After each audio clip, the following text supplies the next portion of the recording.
reinforcing the brand of Busan, is committed to making Busan a city where citizens can comfortably communicate in English and thrive in competition with the world. Together with the Busan Global City Foundation, we are building a global hub city where citizens can be happy.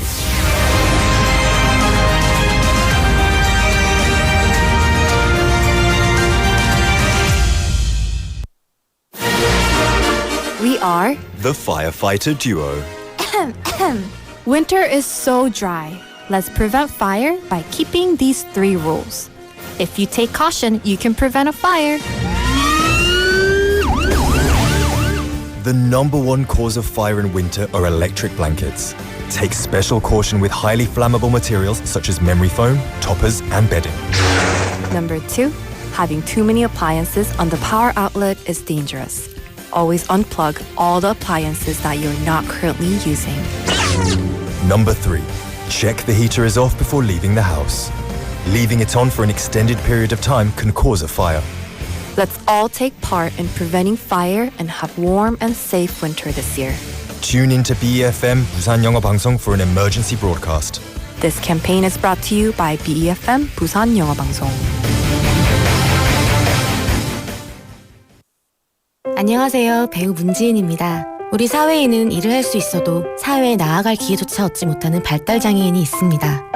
그 여정에 함께하는 위드 슬로우 스타터 캠페인을 시작합니다. 더 많은 첫걸음이 시작될 수 있도록 발달장애인의 출발을 응원해주세요. 공익광고 협의회.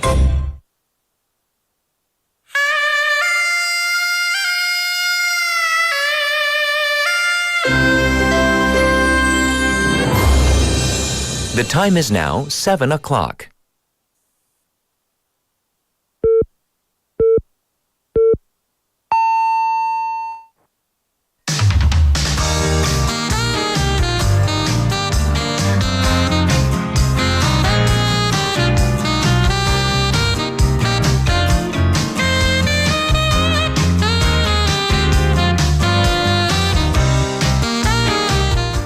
A once very popular restaurant on Gwangan Beach has recently closed down. And you might think, on the surface, this is something we see every day. It's commonplace in every neighborhood.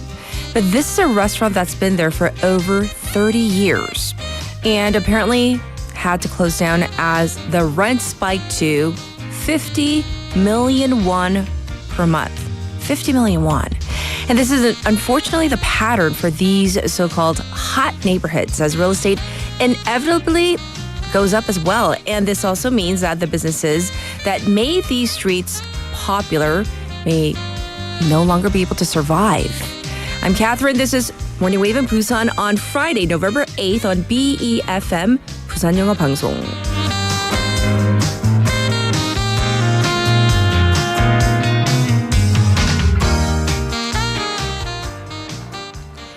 Good morning, Wavers. It's that day we've all been waiting for, working hard towards. Friday. It's finally here.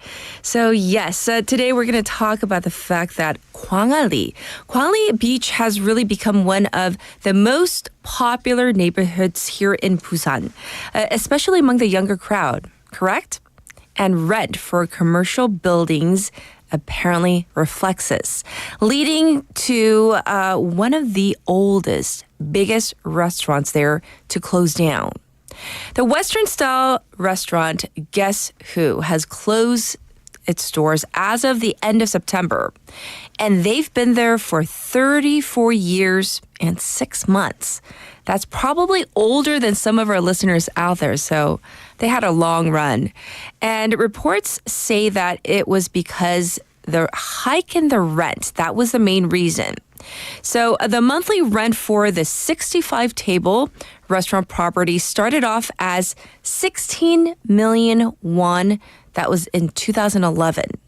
And it has gone up, consistently to over 32 million won this year. And that's for a month. The proprietor apparently asked for the rent to go up to 50 million won per month starting next year, which would make it the highest for the entire area. 50 million won. 한 달에 5천만 원. Ah, that's awfully high. But this isn't just an issue for this particular singular restaurant. The local real estate agents say that overall rent for commercial buildings around the beach have gone up by 50 to 200% since the pandemic. So, what does this mean? It means that, businesses that can, afford to stay there, well, that's how many people can afford that high of a rent. And it does really narrow the pool of businesses in this district when you think about it. I mean, what happens to all the non-franchise individual stores or restaurants? And we have to wonder, is this really a good thing for the neighborhood? Looking at the overall picture. So that's a question we're going to have to ponder. In the meantime, it is now time for your text topic for this beautiful Friday morning. So technically, it is winter. Yes, yesterday was 입동, as we said. So 입동 is like the official start of winter. But fall-like days are expected to continue at least for some time. So thank goodness for that. However, I want to ask you this. What is your favorite fall fashion item? Whether it's like a favorite scarf you have, or you like to bring out your warm sweaters, whatever it is. And then a final question for you. So it's a versus, okay? So you got to choose just one.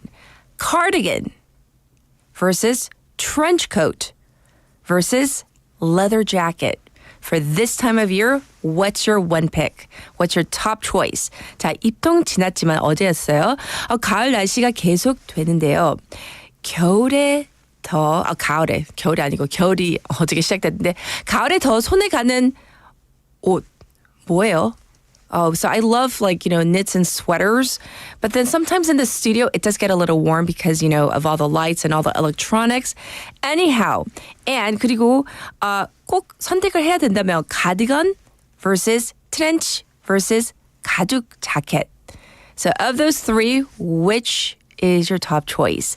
That's what we're asking. And you can send in your messages to BFM's live stream live chat on YouTube. So go to that platform, YouTube, and then type in BEFM or 부산영어방송.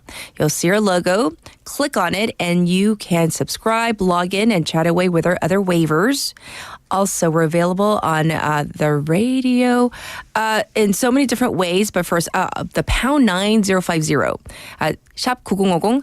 That's going to cost you 100 won. You can also reach me for free through our KakaoTalk channel. It's the same thing. Search for BEFM or 부산영어방송 to add us as a friend, and then you can send in your messages and photos as well. And now the various ways you can listen to us on the radio dial, 90.5 or 103.3 FM, depending on where you are in the Busan vicinity. Also, like I said, we are streaming live as we speak on YouTube. You can watch at your leisure as well. And we have two apps where you can listen to us. First up, we have the BEFM app itself, and we also have the 팟빵 app. And looking ahead to our Friday morning together, what do we have? All right, so in hour number one, we have Casey, and he's going to bring us a foreign press highlights, stories about Korea from the perspective of non-Korean media. Also, we have Vasana with What in the World? And just like the title says, he brings us stories that leaves a lot of questions in our mind, or sometimes even on our face. We think like, what? Really? Is this true? Well, he brings those kinds of stories to us. And for our special interview today, we're going to talk about the earworm effect. So we're not talking about like a literal 벌레 in your ear. We're talking about those songs that live rent-free in our heads, the banned songs during exam season. And if you haven't noticed, next week is 수능. And that's why we're talking about this. So stay tuned for this plus much more. I'll be back with today's headlines.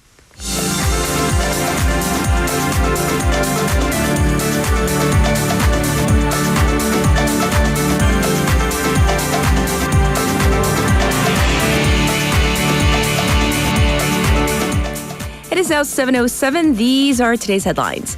Yoon apologizes for First Lady's controversies.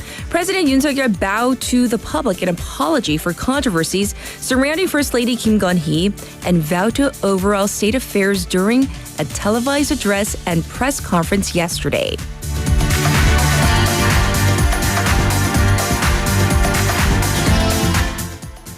Yoon and Trump agreed to hold meeting at early date. President Yoon Suk-yeol held a phone call with U.S. President-elect Donald Trump yesterday to congratulate him on his landslide victory, and they agreed to hold an in-person meeting at an early date.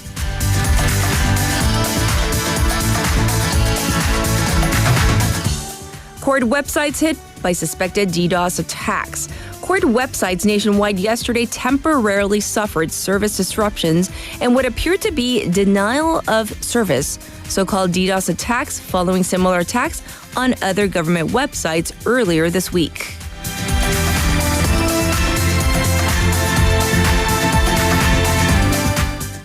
Marriages with foreign spouses in South Korea rise by 17.2%. The number of marriages between South Koreans and foreign spouses rose 17.2% in 2023 from a year earlier, according to Statistics Korea, marking the second on-year increase.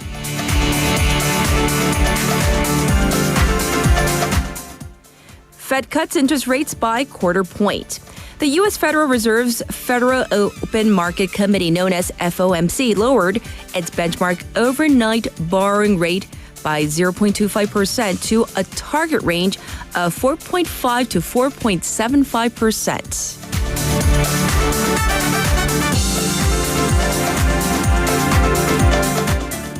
(2024) set to breach 1.5 degrees Celsius limit for the first time. 2024 will almost certainly be the world's warmest on record, on track to end up more than 1.5 degrees Celsius above pre-industrial levels, according to the European Climate Service. And these are today's headlines.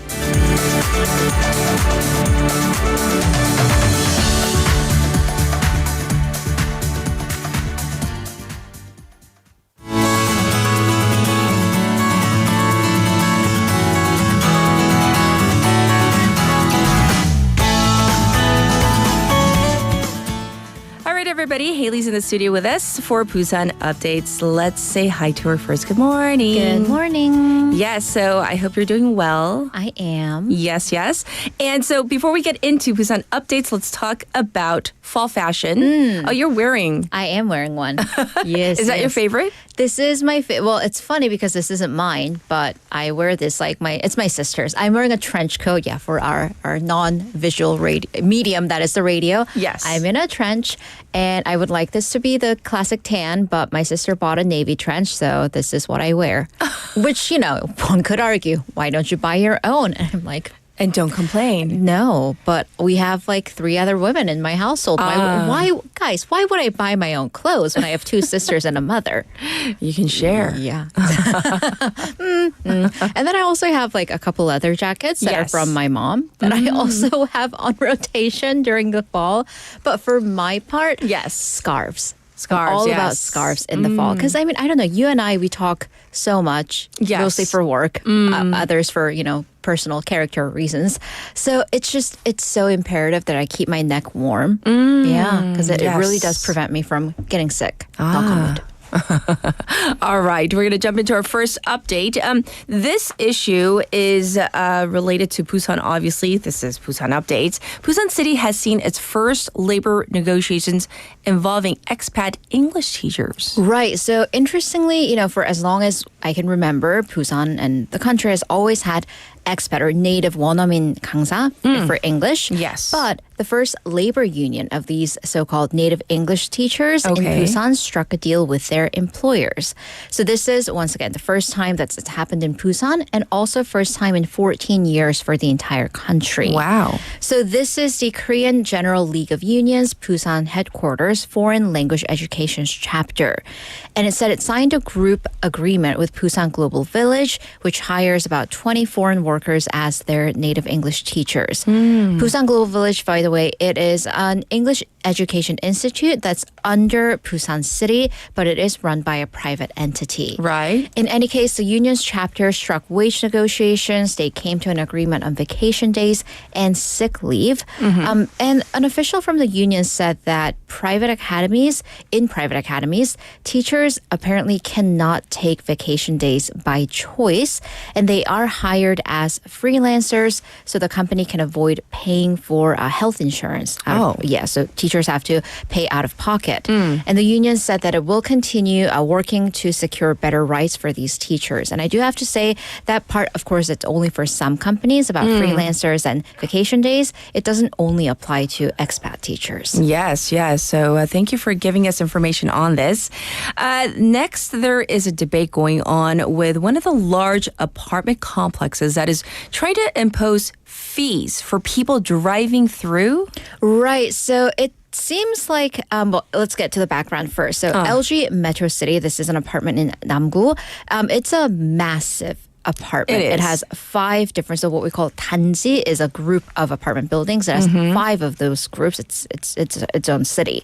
But it has put up these banners and signs throughout the complex saying outside cars simply driving through are banned from January 1st, and that they will impose a fee of 500 won for every 30 minutes. And of course, that's not much, but can they do that? It's a road.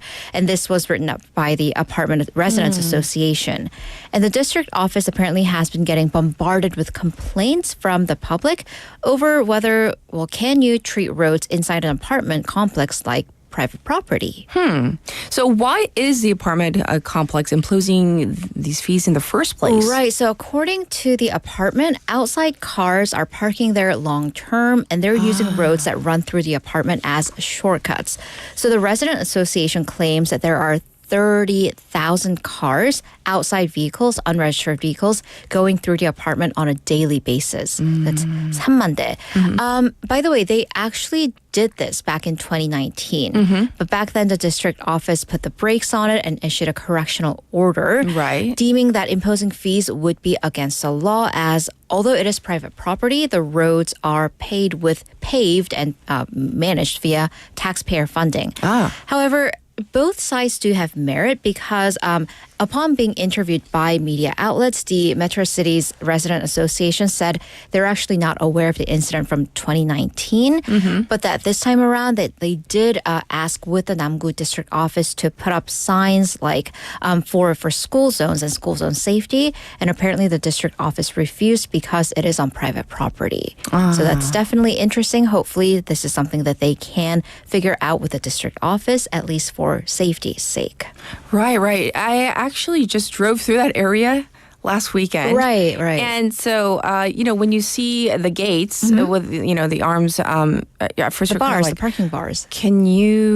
Are we allowed to drive? Or are we not? So it's kind of, but the streets themselves that go the through, roads they look like regular public roads. Right. So it's very confusing. Yeah. All right, let's move on. So it is technically winter. If we look at the 24 demarcations, it was 입동 yesterday. But the trees in Busan, they haven't gotten the message. They're still very green. They're very, very green. Yes. And officially, fall foliage, 단풍, hasn't started. And that is according to the Busan Meteorological Administration, 기상청. So 기상청, they announced the start of fall foliage when they have specific trees at their observation site in Chunggu, when over 20% of those trees have changed color. When it's 80%, when they have 80% changed color, then it's at its peak. Well, that hasn't happened this year yet. Right. Not even 20% changed. Sure. By the way, on average, we do start the fall foliage season at the very beginning of November for ginkgo trees, November 1st. For maple trees, the red ones, that's the next day. Last year, that was delayed by about 4 days. This year, what's the date today? The 8th hasn't happened. Of course, once again, the warm fall weather is responsible for this. And by the way, the weather is warming up again this weekend. So, are we going to see fall colors? I don't know. I appreciate the warm weather. Right. I appreciate the chance to wear my sister's trench over and over again. But we still want to see, we want the best of both worlds. We do. So, this warmer weather may be good news for people planning outdoor events this weekend. That is true. So at least you're not going to be shivering and freezing at the fireworks festival. Yes. Although it is by the beach where, as Taejin Club님 says, 경량 padding, the light padded jackets, bring Right. blankets. But it is going to be nice if you have outdoor activities planned. But how about this one? The Citizens Park, the 2024 Yeonghonam Traditional Market Expo. And this isn't like young, it's Yeongnam and Honam, so Yes. the southeast and the southwest regions. They're jointly put together by the commerce associations in Busan and Jeonnam to showcase their products and seek for mutual thriving. Yes. So at the expo, you'll be able to see products from traditional markets in Busan, Jeonnam, as well as Seoul's Gwangjang Market and the Kimcheon Hwanggeum Market. I know the Gwangjang Market's really famous for that like oil tteokbokki. I wonder if they'll have that. Oh, the cute. I know. Oh, so good. And they're selling specialties from Busan like seaweed, shoes, and from Jeonnam, Songpyeon, hot peppers, and much, much more. So it's running there from today through Sunday at Citizens Park, Dasom Gwangjang. All right, sounds good. Thanks for the updates, Haley. And now back to you, the listeners. It is, as we just said, technically winter, but we're still enjoying fall. We haven't gotten there quite yet. So the question for you is this: what's your favorite fall fashion item? I love cozy sweaters, or in Korean they call them like mentumen, but with a fleece. Right? Fleece meaning like the kimo in the, sweatshirts, right? But with the kimo, the fleece inside, it's perfect for that. However, I'm also asking you, if you had to choose cardigan versus trench coat versus leather jacket. So if you had to choose among the three, which is your favorite fall fashion item? So here is your traffic and weather for right now.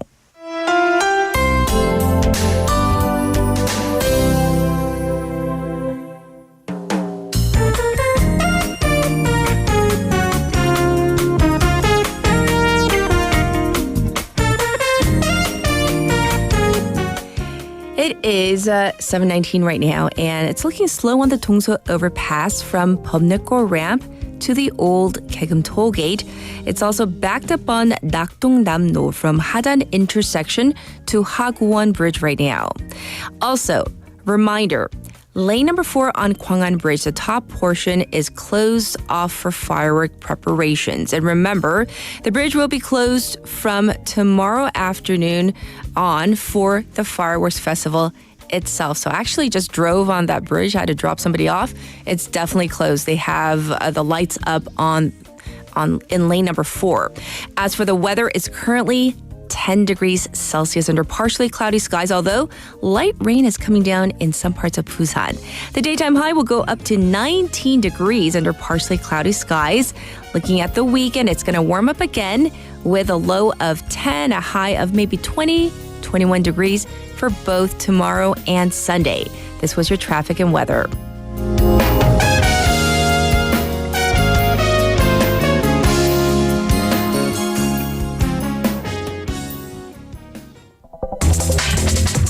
Are you an early bird? Are you up to date on the news? Are you a trendsetter? For all of the biggest issues from Busan to the world and useful information you need, right here on Morning Wave in Busan.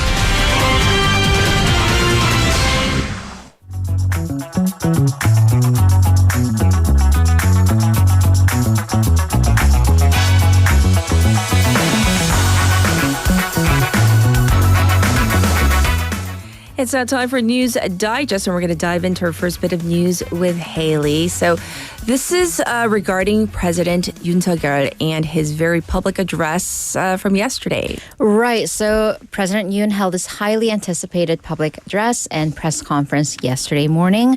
He first apologized for his wife's what he called careless behavior and took responsibility for that. Got up and bowed in apology, as you said. Yes. However, he did draw the line at the accusations that she interfered in government affairs. So he stated that the role of the First Lady is to help the president. And he gave an example of if the president scolds an aide, then the First Lady tells him to go easy on that aide. then it shouldn't be considered interference. So he's basically implying that's kind of the level to which the affairs happen. And he stated if that is the case, then, quote, the dictionary definition of interference should be redefined. And but as to her public affairs, Yoon stated that if the people are against it, Kim Gun-hee shouldn't be in the public light. Although he did add that this is how his wife has been conducting her affairs until this point, that she has scaled back considerably on public affairs or public appearances unless it is absolutely necessary. He also stated that his wife is naive in her character in some ways, and that may have been the reason for these troubles.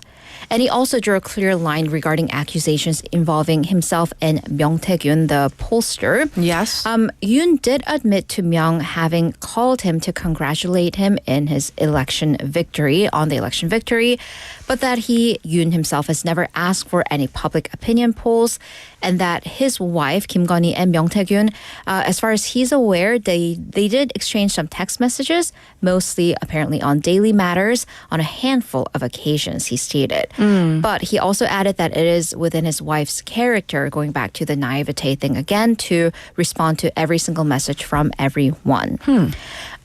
Overall, it was less one-sided than his press conference back in August. He did answer more questions than reading from a statement. He took questions from 26 reporters. He did joke, however, and this is being received with mixed receptions, when answering some questions about his wife, which is the issue that the public does take most problem with. Yes. Saying how, they'll have to go through more like marital fights, 부부싸움, from now on. And when he was asked about the nuclear power plant construction in the Czech Republic and money going into it, he used the word flat out stupid and he backtracked it, not saying the question is stupid, but that it would be stupid to think that the government is like wasting money on that project. I see. And finally said he wanted to wrap up the questions because he was getting a sore throat. Well, let's talk about the reaction. How was all of this received? Right. So once again, mixed receptions. By the way, the press conference does come at a low point in his administration because approval ratings have hit 19% this week. True. Even within the ruling party, the reception was torn. So the pro-Yoon faction, including floor leader Chu Kyung-ho, said that his comments were very honest and down to earth. By the way, but the pro-Han party, although Han Dong-un himself has been silent on the matter, said that it did more harm than good. And the Democratic Party emphasized that this press conference further emphasized the need for a special counsel into the First Lady's allegations.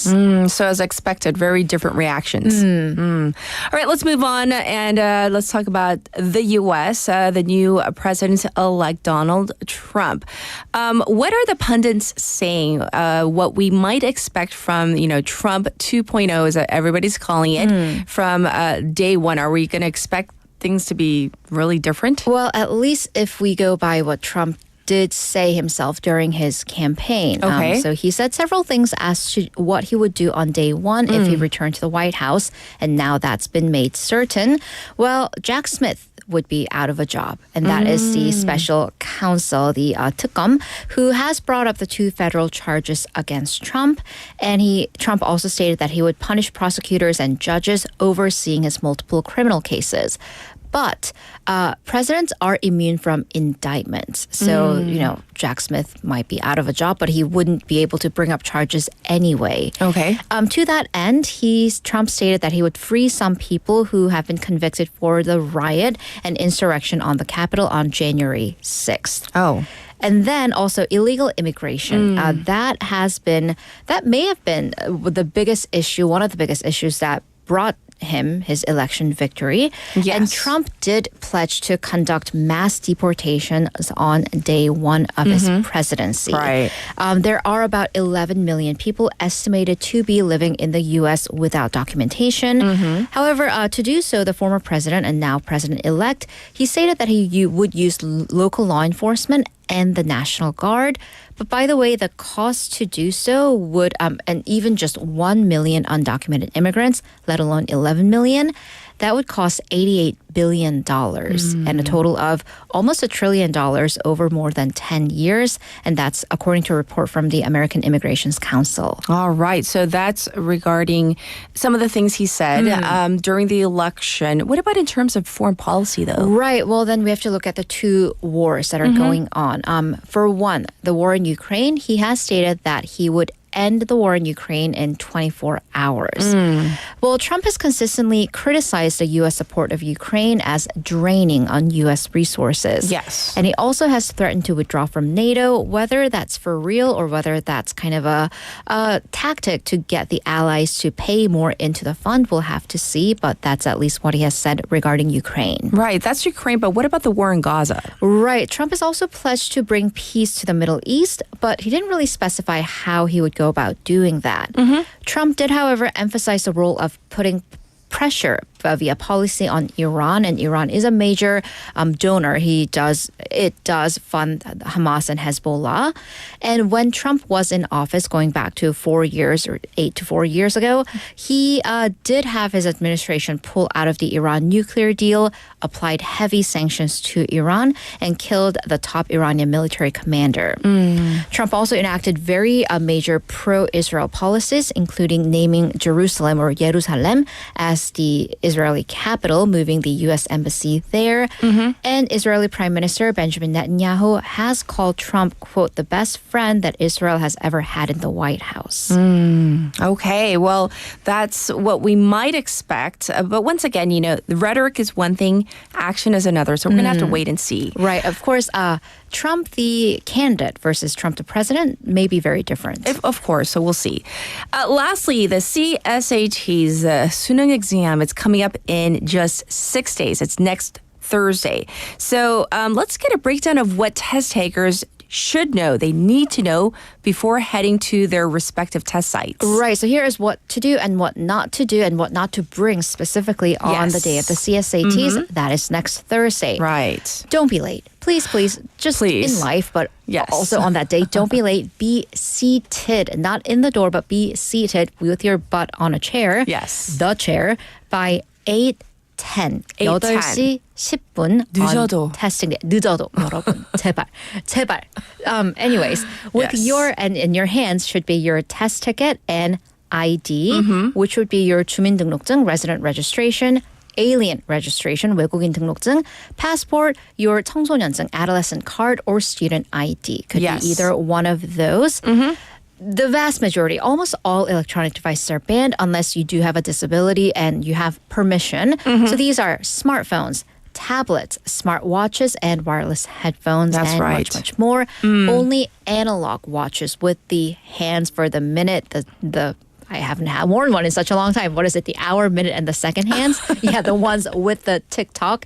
Those are permitted. Yes. But what you can bring and should bring, black computer markers, computer sign pen, white correctional tape, so whiteout, pencils, erasers, mechanical pencil lead, but mechanical pencils will be provided for you. Okay. Analog watches once again, and masks in case you feel a little cough.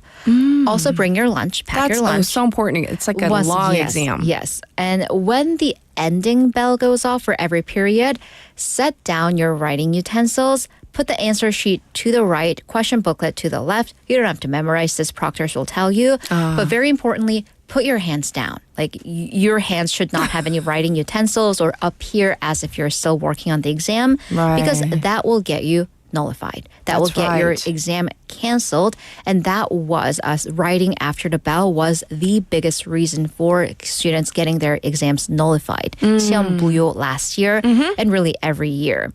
By the way, for this year, over 522,000 people have signed up to take the CSATs this year. 161,000 retakers, and that is the highest figure since 2004. Likely going back to the medical school quota expansion. Yes. So this is on legally by rules of what you should do and shouldn't do in terms of things that maybe you shouldn't be listening to. Stay tuned for hour number 2, our special interview. Yes, indeed. Thank you for all the news. We'll check in with you in hour number 2. Thank you, Haley. See you in a bit. And we are now due for our first song break. I chose this song, and I've been enjoying playing a DJ while she's away. So this is Englishman in New York by Sting.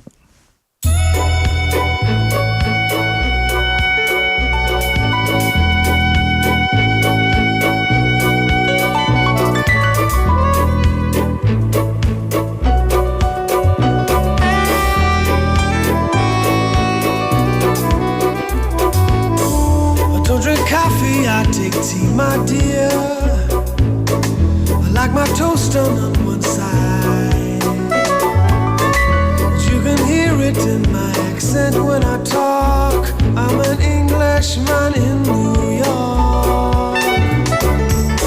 You see me walking down Fifth Avenue, a walking cane here at my side. I take it everywhere I walk. I'm an Englishman in New York. Whoa, I'm an alien. I'm a legal alien. I'm an Englishman in New York. Whoa, I'm an alien. I'm a legal alien. I'm an Englishman in New York. If manners make of manners, someone say he's our hero of the day. It takes a man to suffer ignorance and smile. Be yourself, no matter what they say. Whoa, I'm an alien. I'm a legal alien. I'm an Englishman in New York. Whoa, I'm an alien. I'm a legal alien. I'm an Englishman in New York. Modesty, propriety, can lead to notoriety. You couldn't love as the only one. Gentleness, sobriety, rare in this society. The night a candle's brighter than the sun.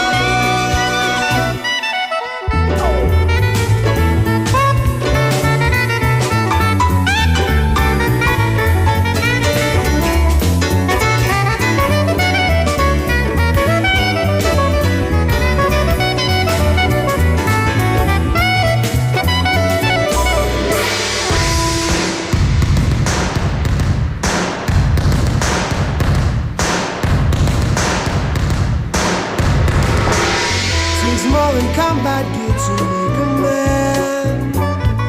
Takes more than a license for a gun. Confront your enemies, avoid them when you can.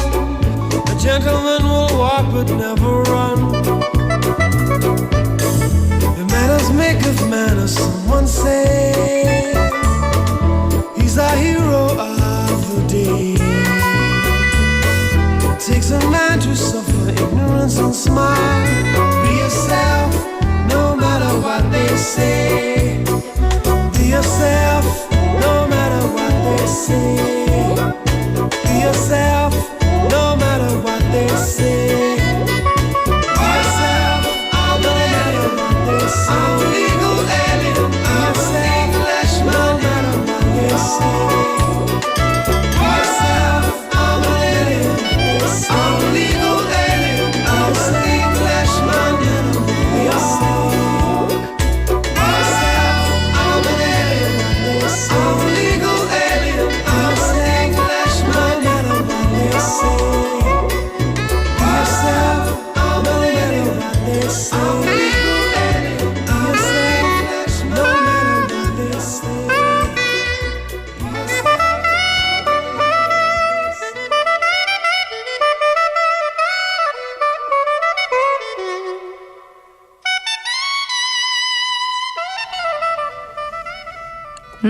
So I love the song, so I wanted to play for you guys on this Friday morning. We are back to our main topic at hand. We're talking about the gentrification of some of our very unique neighborhoods. For example, Gwangan. This beachside neighborhood, it is famous for its diversity and uniqueness. The reason why about 2/3 of its visitors are young people. However, with the rise in rent, we see the business makeup becoming more or less kind of the same, less diversification. And what are we filling the empty spots with? I mean, because of the high rent, there are some empty spots. Well, large franchises, corporate franchises, unmanned self-photo studios, and arcades. These unmanned stores are a popular choice by business owners because they don't require that much capital or upkeep or, employees to run.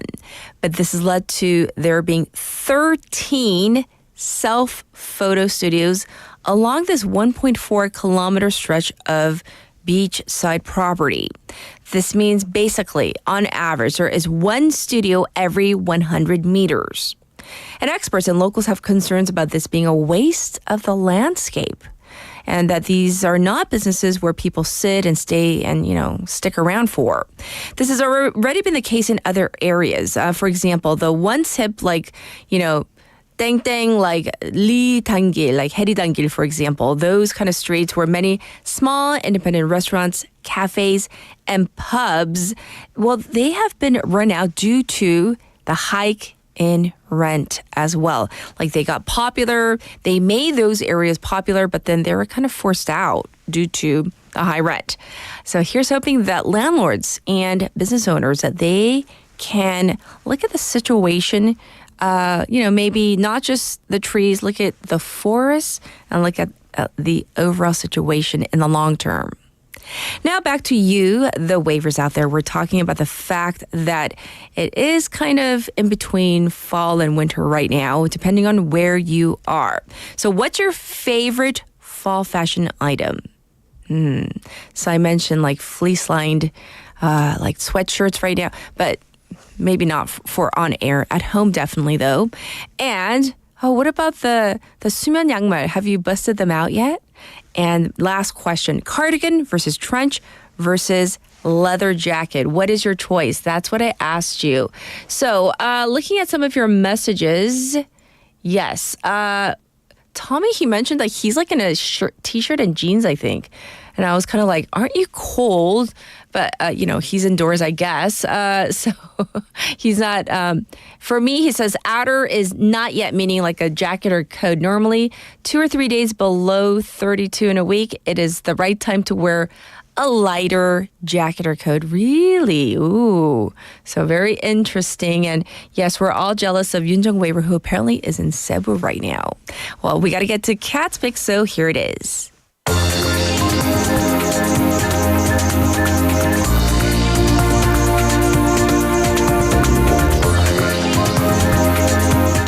Today's Cat's Pick is an update on what's happening in Spain and the floods.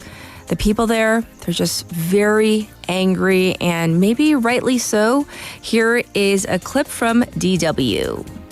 Angry survivors of Spain's catastrophic flood disaster have thrown mud at the country's king, queen, and government leaders who were visiting the disaster area. Crowds heckled and assaulted King Felipe, Queen Letizia, and Prime Minister Pedro Sanchez, as well as the leader of the eastern Valencia region, where more than 200 people died in floods. Confronted with anger and frustration, Spain's King Felipe and Queen Letizia visit the town of Paiporta near Valencia. More than 60 people died here after flash floods turned its streets into rivers. We have to deal with the anger and frustration of many people because of how they've had it, and also because of the difficulty in understanding how the mechanisms and the operation of the emergency response work.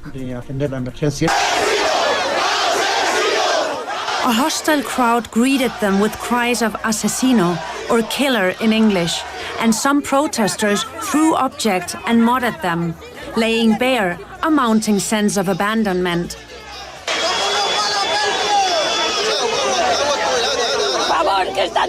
The dead are still in our garages. Our neighbours are looking for loved ones. We just want our politicians to come and help. We just want help to cope.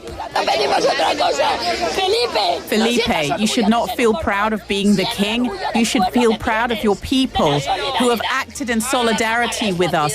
Everyone except all of you. More than 200 people have died in the floods, and thousands have lost their homes, destroyed by the wall of water and mud. Many people still don't have drinking water 5 days after the flood struck. Help has been slow in reaching where it's most needed, and many believe the tragedy could have been avoided if flood warnings had been issued in time. So as you heard in that clip, you could hear the frustration and the anger in the voices of people who are being interviewed. I can't imagine still not being able to find a loved one, and that's what's going on right now because, yes, over 200 people have already died, and there are about 89, they say 90 people who are still unaccounted for. Here's hoping that they find any news regarding the loved ones. Thoughts and prayers with everybody in Spain right now. This was Cat's Pick for today.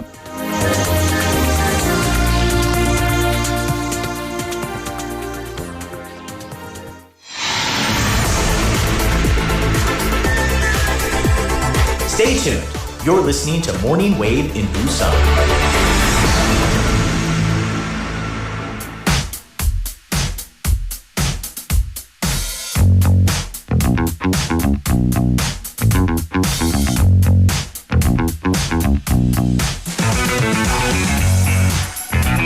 It's time for us to check in with Casey. He's in the studio with me. Good morning. Good morning, Catherine. I'm loving you. I'm watching you like work the board and everything. This is fun to watch.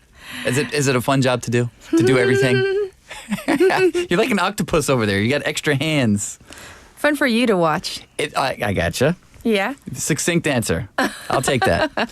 Hey, what's your favorite fall fashion item? Because you're such a fashionista, so we have to ask. Oh, geez. That's not our today. text topic Not today. today. I'm not. It looks today. like a warm pullover, right? Like a. Oh, it's suddenly cold, but I feel better because I saw one of the waivers say something about snow this weekend. Yes, Where? I know. Depending on, I think I've been like really. I'm scrolling with. I have 3. Oh, you don't mice. Don't look. Yeah, Don't yeah. take your eyes off the ball. No, but I think it was Leslie who was saying. Yeah, is she in Right. Colorado? it She's in seems like? Colorado. Snow Right. already. Can you imagine? I can't because Good we live in luck. Busan. We rarely get it. Yeah. Right. So fall. I'm a flannel. Once fall comes out, yeah, you'll be seeing me in the flannel usually. The flannel. Yeah. Oh, flannel's good. Yeah, it's I don't know why it's the 1990s grunge thing that I think was imprinted You in my lived brain. through those times. That's why. Yes, for sure. All right, so let's dive into foreign press highlights. What do you have for us? All right, so a few stories about technology. Like that's kind of the big news this week about South Korea. Okay. So one of the biggest things I kept seeing, and I'll go with the Associated Press story on this, is that South Korea has fined Meta, the company, $15 million for illegally collecting information on Facebook users. And I think this is big news around the world because this is an issue that has not only affected South Korea, but people are kind of watching like, oh, so if they do that there, what will be the repercussions? True. And so this will be kind of interesting to follow.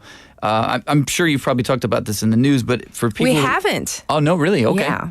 Oh, good. Well, let me be the first. because, we had a little election going on. Well, there was an election this week. Oh, did you miss that? Oh, okay. Yes. I must have been Okay. sleeping. On Tuesday, this Tuesday, the South Korean privacy watchdog, the Personal Information Protection Commission, decided to fine the social media company 21.6 billion won, which is roughly $15 billion.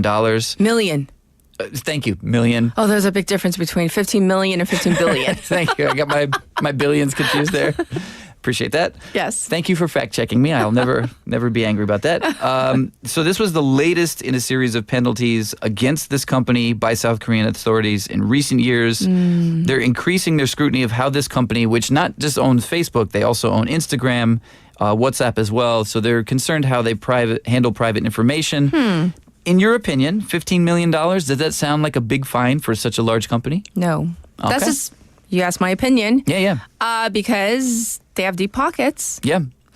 Because, we use their apps. Right. And sometimes, if there are ads that come up, then we might purchase something, right? And also, it is sometimes it's unnerving how direct those ads can be, to your interests. And so this is something that I think a lot of people are concerned about. But to go over the other fines that they've been hit with before, this is a very big increase from what they were asked to pay in 2020. The same commission fined the same company $4.8 million in 2020 for providing personal information about its users to third parties without consent. Sounds like a similar issue. Yes. And in 2022, this was a big one. The same commission actually fined Google and Meta a combined 100 billion won or $72 million for tracking consumers' online behavior without consent.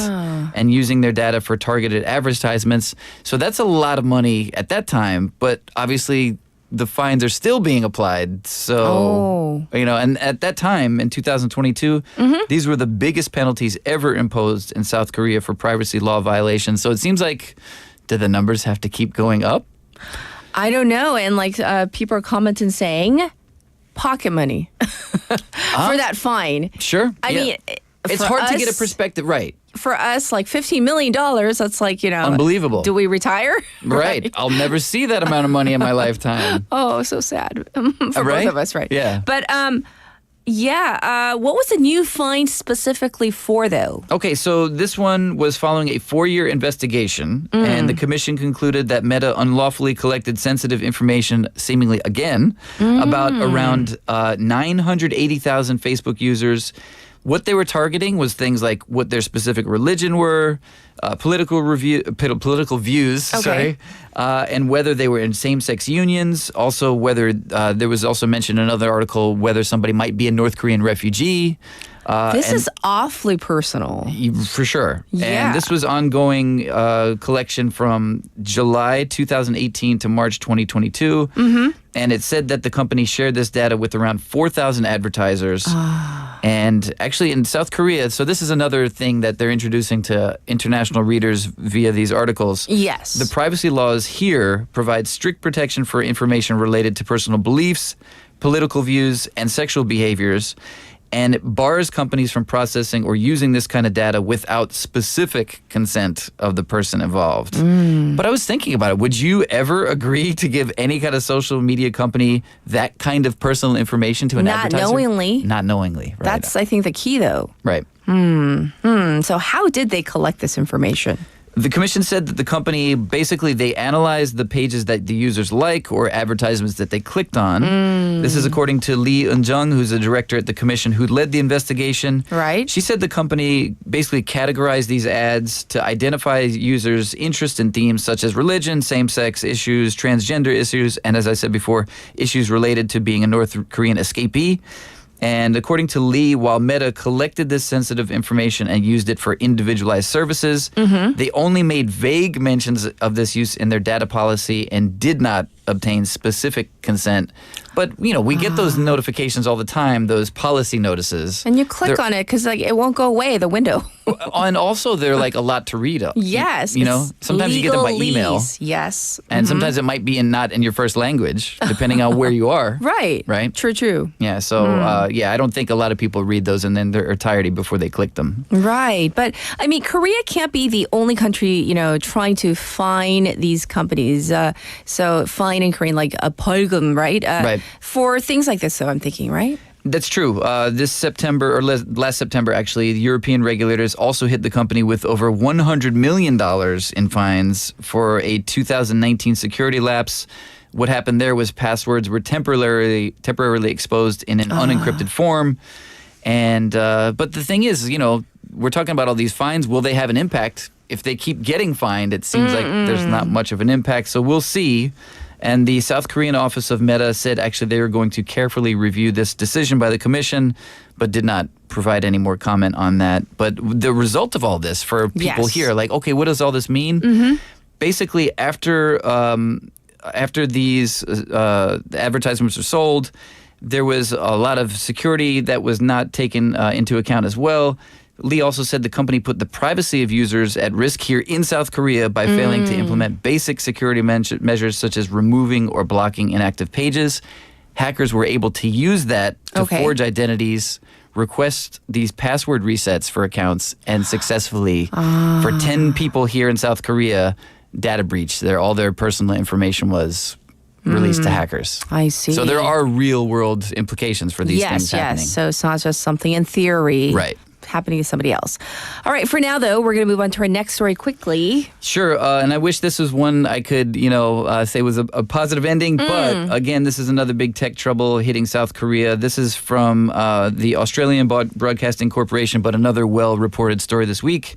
South Korea fights deep fake porn surge with tougher punishment and regulation. This is something people are also watching to see how the government deals with it here. Yes. So basically, as I think this has been well reported in the media here, women and girls are very upset, are removing photos and videos from social media accounts because a lot of them are being used to create deep fake porn. Yes. So the government here is trying to increase punishment by prison term sentences. Also, they're having a specific task force that will continue until next March. And it's, basically the idea is to see like whether these measures will have an impact or not. Well, I hope so because, I mean, we covered this issue several times on our program, but because it's so important and it needs continuous and, coverage. And it's not an issue that will only be relegated to here. Right. But this will be an interesting thing for the world to see how South Korea deals with it and will these policies have an impact. So this is something I'm sure we're going to talk about in the future. Yes. But thank you for bringing this up so you can read more about it through the different foreign outlets. But we're going to have to call it a wrap for today. So we'll definitely check in with you next week. Thank you, Casey. Have a great weekend. All right, everybody, it's time to say goodbye to our number one. So for a final song for our number one, this is Something Just Like This. This is by the Chainsmokers and Coldplay, and I'll be back at 8.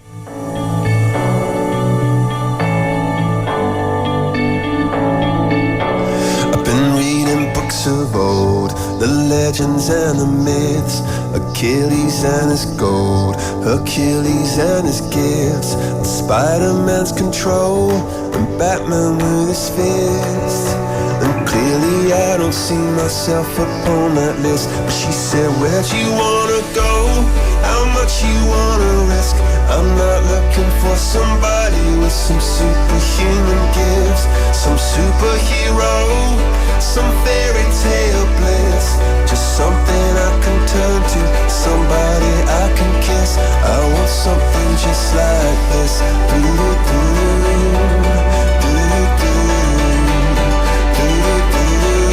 Oh, I want something just like this.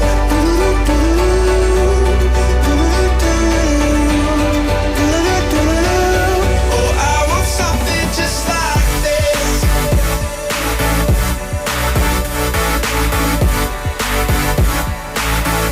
I want something just like this.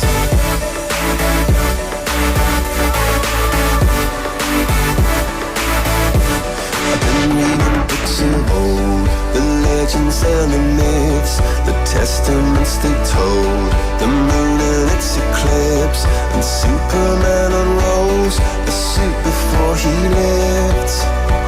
But I'm not the kind of person that it fits. She said, where'd you wanna go? How much you wanna risk? I'm not looking for somebody with some superhuman gifts, some superhero, some fairy tale bliss, just something I can turn to, somebody I can miss. I want something just like this.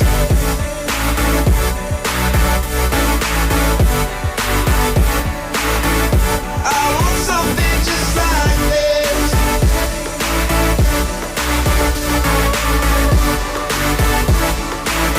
Oh, I want something just like this.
수준이 강화된 이후에도 어린이 보호구역 내 사고는 지속적으로 발생하고 있습니다. 스쿨존에서는 반드시 시속 30km 이하 서행, 스쿨존 내 불법 주정차 금지, 차량 출발 전 앞뒤 좌우 살피는 습관으로 어린이가 안전한 도시를 만듭니다.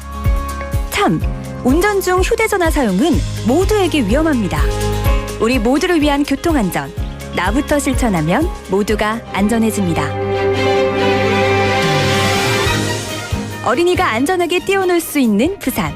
아이 키우기 좋은 도시는 우리 모두의 미래이자 희망입니다. 이 캠페인은 어린이가 안전한 부산을 만드는 은행, B&K 부산은행과 함께합니다.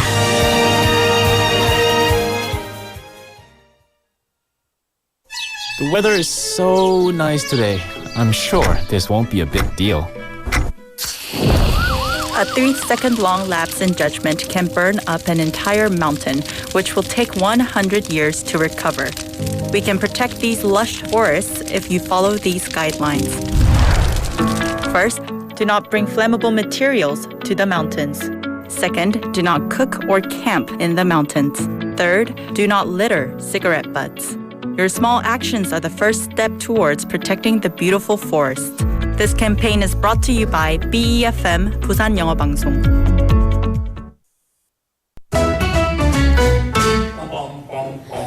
Want to be a friend of BFM 부산영어방송? You can chat with BFM through our Kakao Talk service. You can share your messages and photos through Kakao Talk, and you can easily become BFM's Kakao friend by searching BFM through the Find a Friend option.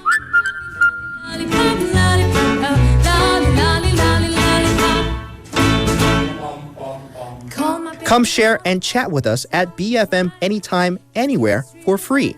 Don't forget to add BFM 부산영어방송 to your Kakao friends list. Man, I haven't got a chance. I call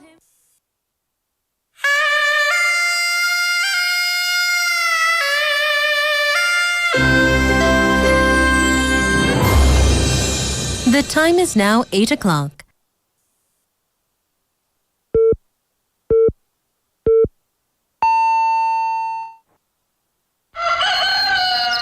Good morning, Dynamic Busan. Yeah, you're waking up. Time to shake it up. Tell the world good morning and find out what's going on. Well, hi there, folks. There's everything from comedy to lively chat to music. Broadcasting from a room about the size of your closet. All calls are recorded. What show is this? Live from Korea's dynamic city, this is Morning Wave in Busan. I'm sorry, who'd you say you were?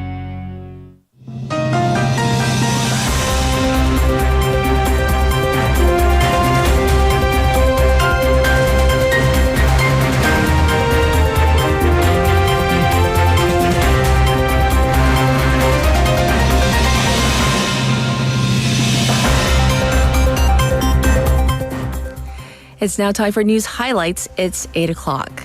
Yoon apologizes for First Lady's controversies.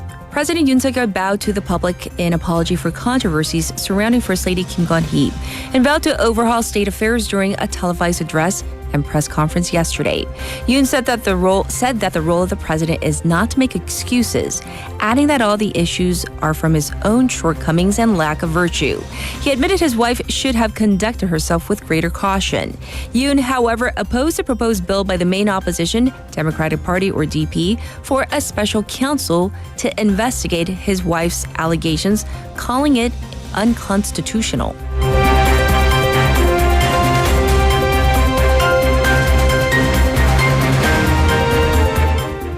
Yoon and Trump agreed to hold meeting at early date.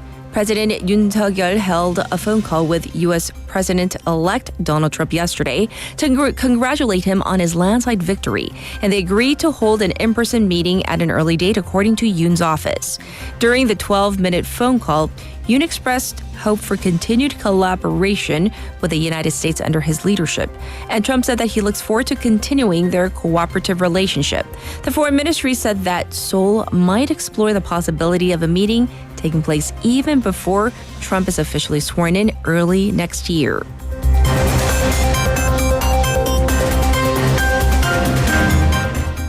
Court's websites hit by suspected DDoS attacks. port websites nationwide yesterday temporarily suffered service disruptions in what appeared to be denial of service or DDoS attacks, said judicial officials. Disruptions only affected websites providing public services with no problems with litigation sites and internal networks. Most of the problems had been resolved by 6 p.m., said officials. The National Court Administration immediately took preemptive measures to block access to websites. This follows other DDoS attacks on the Defense and Environment Ministry's websites earlier this week.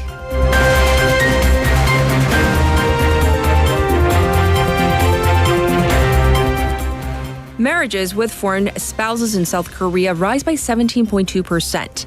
The number of marriages between South Koreans and foreign spouses rose 17.2% in 2023 from a year earlier, according to Statistics Korea, marking the second on-year increase. Of the total marriages in South Korea last year, multicultural marriages accounted for 10.6%, up from the previous year's 9.5%. Nearly 70% of the marriages were between South Korean men and foreign women.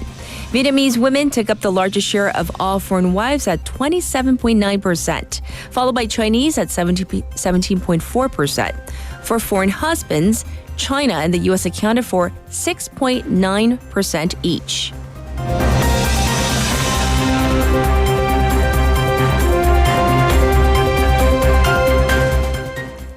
Fed cuts interest rates by a quarter point.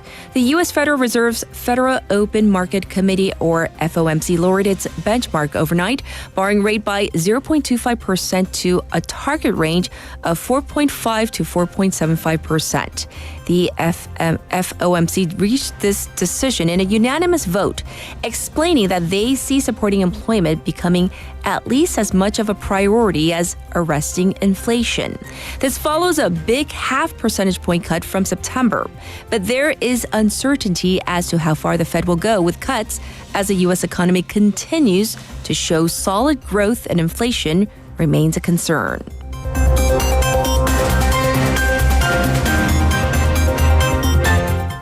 "2024 is set to breach 1.5 degrees Celsius limit for first time. 2024 will almost certainly be the world's warmest on record, on track to end up more than 1.5 degrees Celsius above pre-industrial levels, according to the European Climate Service. This year would become the first to breach the symbolic mark, and these high temperatures are mainly down to human-caused climate change, with smaller contributions from natural factors, say experts. Scientists say that this should act as an alarm call ahead of next week's UN Climate Conference in Azerbaijan, COP29. And this was News Highlights.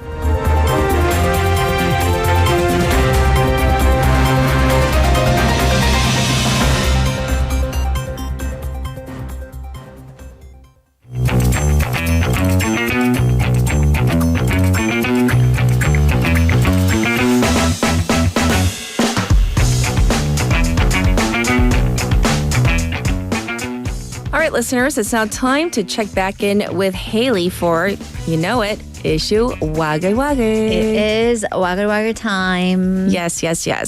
All right, so for our first story, we often talk about just how expensive it has gotten to grab lunch, right? Or any meal for that matter. But some of the country's firefighters are on an extremely limited meal budget. And really, if you think about it, are these the people we want to be underfeeding? No. Absolutely not. But according to recent reports, some Seoul area firefighters get assigned 4,600 won per meal. Really? That is 4,600원. That's what, like $3.50 about per meal. And this is the year 2024. Yes. And this is according to the Seoul Fire Agency data released by the city council member Yoon Lim's office.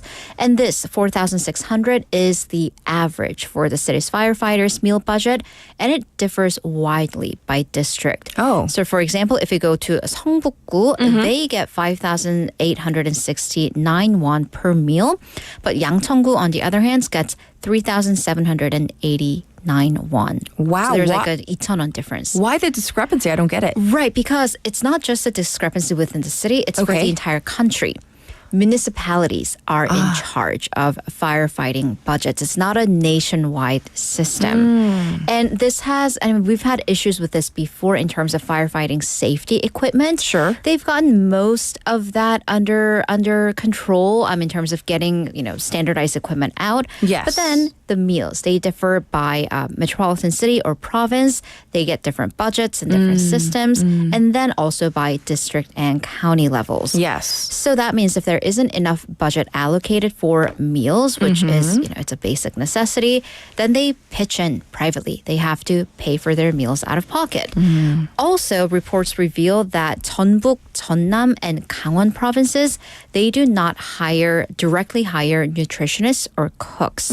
So what do they need to do? Firefighters have to directly hire them. Once again, then that is out of pocket. I see. Also, this has, I doubt that any prosecutor will press charges upon this, but it is actually technically against the law because as public officials, you're not supposed to strike private contracts without permission. So technically.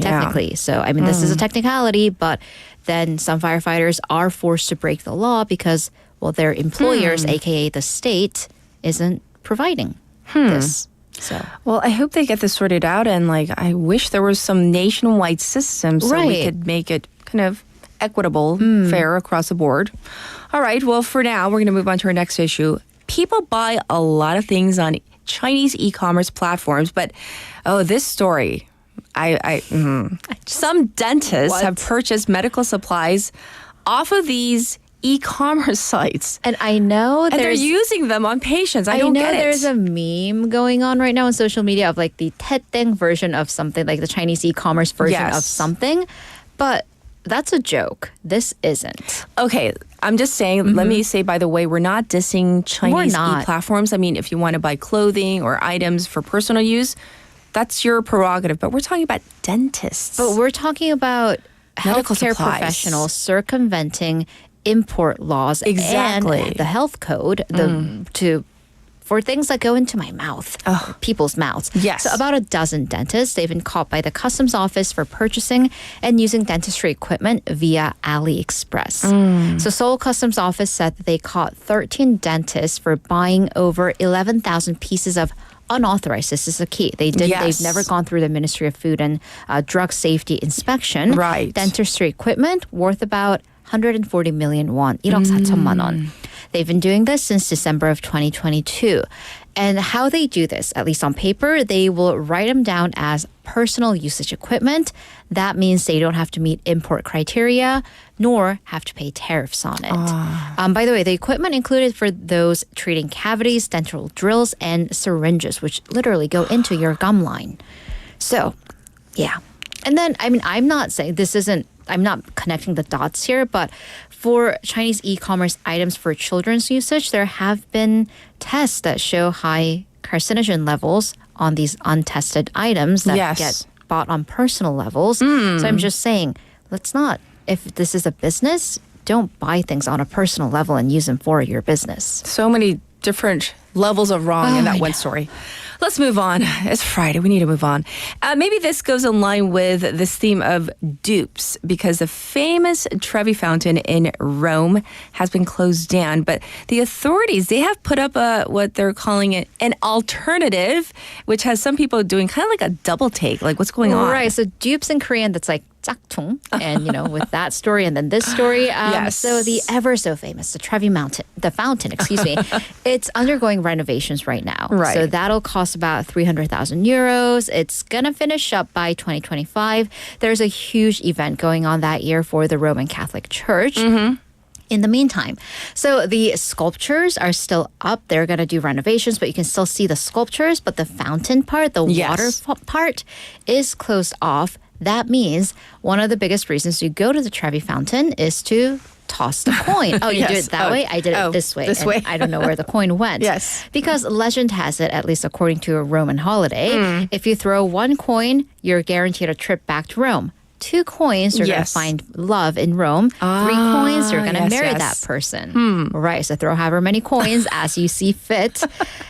So the thing is, if you can't throw coins, but you can because there's a little pool. Oh, they created a little coin pool? Dupes, I say. It was put up last week. This pool it has a unpainted plywood. So just like namu. Just like namu. Oh, this is where we're missing our producer because she can put up the visuals. Right, I can't. And I will try to paint you a picture as I'm like drawing a square rectangle with my hands right now. Unpainted plywood, we get it. And right. It's behind the tall fence covered by transparent plastic. So there's fence with plastic, and you can just toss that coin over that fence to the little pool. Oh, gosh. And hope that you hit the water. Well, okay, city officials said that the pool was built primarily to protect workers who are working behind that pool on the sculptures, prevent them from getting hit by the coins. So at least there's like a goal for people to aim into. Right. But then also at the same time, there might be a financial motive because they do make 1.5 million euros or $1.6 million a year in coins. And that is given to coins? Just in coins. Yeah, and that's given to charity. Okay, thank goodness. But still, yeah. Okay. So the intent may be good, but it's not being received all that well because it is words that I can't say on public radio. It is just simple. It is very rudimentary. Let's just say that. So what are people calling it? A foot bath.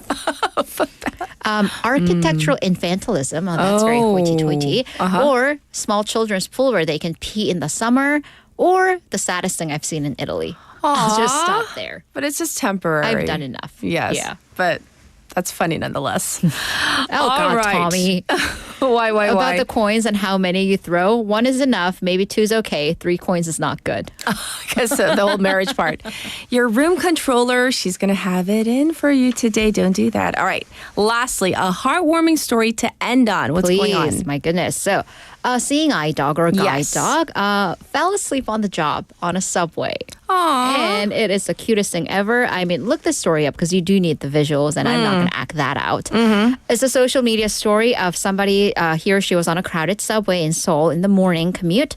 They said that the subway felt tighter all of a sudden. Okay. So they were like, what is going on? Looked up and saw people just like scooting and squishing together and found that someone who has a visual impairment just walked on the subway with a guide dog. A man who was sitting down gave up his seat for this person.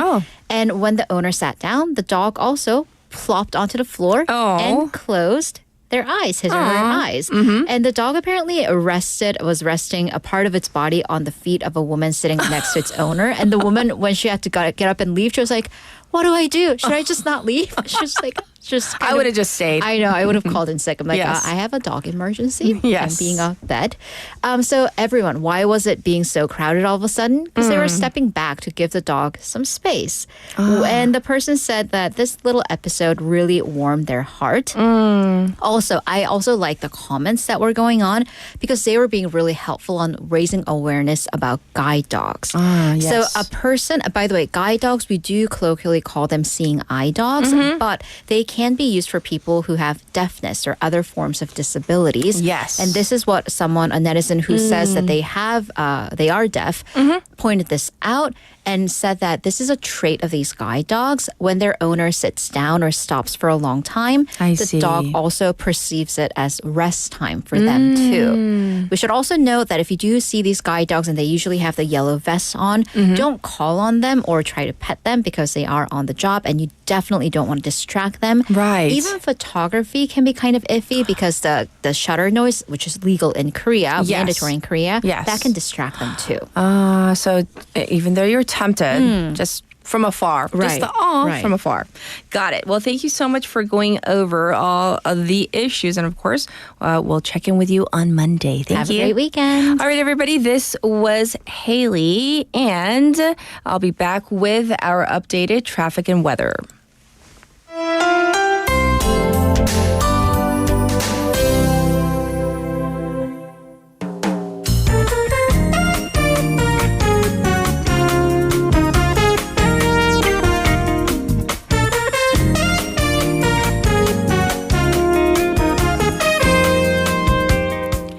Waivers, before we get into traffic, I do want to get this out to you. There is a breaking news story regarding a fatal fishing boat sinking off the coast of Jeju. A 129-ton fishing boat sank off Jeju this morning around 4:33 a.m., leaving 14 crew members rescued but 13 others missing, according to authorities. 2 of the crew members who were rescued were in a state of cardiac arrest. They have already died, said the Coast Guard.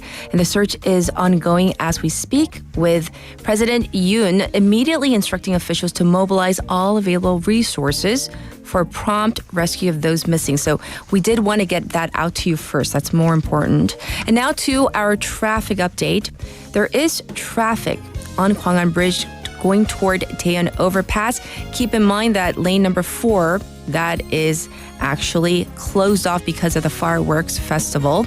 Slow on Byeongno from the old Banyo Tollgate to Suyong Tunnel. As for the weather, it's currently 10 degrees Celsius under partially cloudy skies. It's going to go up to 19 today. Looking at the weekend, pretty similar for tomorrow and Sunday. You can expect a low of 10 degrees and maybe a high of 20, maybe even 21. So it's going to be warm. This was your traffic and weather.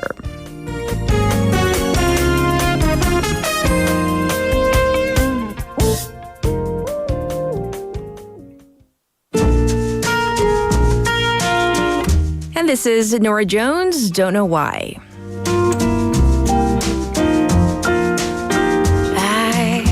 Waited till I saw the sun. I don't know why I didn't come. I left you by the house of fun. I don't know why I didn't come. I don't know why I didn't come. When I saw the break of day, I wish that I could fly away. Instead of kneeling in the sand, catching teardrops in my hand, my heart is drenched in wine. But you'll be on my mind forever. Out across the endless sea, I would die in ecstasy, but I'll be a bag of bones, driving down the road alone. My heart is drenched in wine, but you'll be on my mind forever.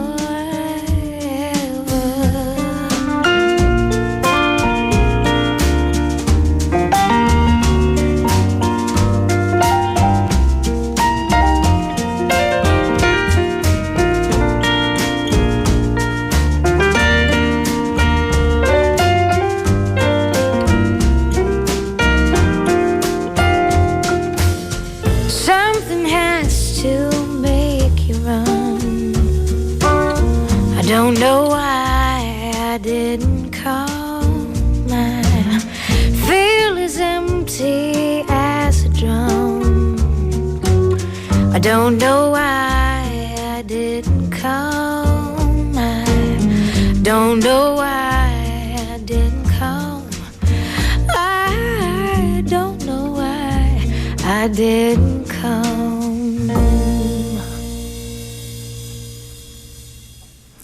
Welcome back. And so we've been covering this text topic.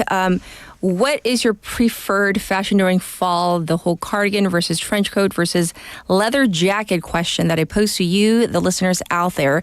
And it's been kind of mixed, the response. Some people have chosen trench coat. I'm actually wearing a trench coat, but I saw Kaylee wearing her black. It looked almost black on camera. It was a dark navy blue, and mine's black. And I was like, okay, I gotta take. So hence I'm just wearing the white blouse in the studio today. And apparently, a lot of people like fleece, kimo, during days like this. So it's perfect time for kind of that fleece lining right now, because it's not quite winter, not here in Busan, but it's definitely a chilly fall. Anyhow, that's it for the messages for now, and we're going to get to our special interview.